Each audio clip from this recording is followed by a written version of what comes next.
U.S. stock indexes closed lower on Friday, with the Dow and S&P 500 each dropping less than 0.5% and the Nasdaq shedding almost 1%.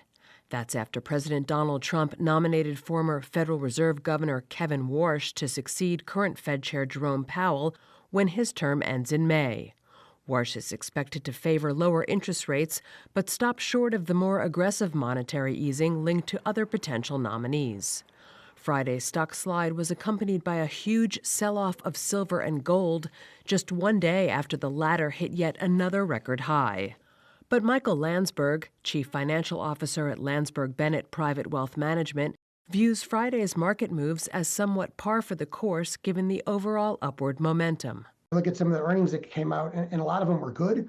So I think it's kind of one of those things where things have been up a lot. This is an opportunity to take some profits, and I think on some of these things, specifically in metals, I think there's probably some margin calls because things are up still over 100% from a year ago, and I think people thought it would go on forever. I think there was concern about the level of Fed independence, and I think Warsh is a guy that's probably going to be a little bit more independent than some of the other candidates may have been. Stocks on the move Friday included Tesla, which rose more than 3% after reports that SpaceX is exploring deals with the EV maker and other companies run by Elon Musk.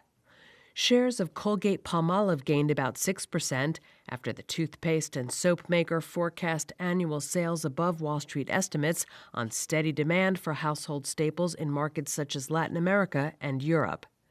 And shares of Verizon Communications jumped nearly 12% after the company forecast annual profit and free cash flow above market expectations, with aggressive promotions during the peak holiday period fueling its highest quarterly wireless subscriber additions in 6 years.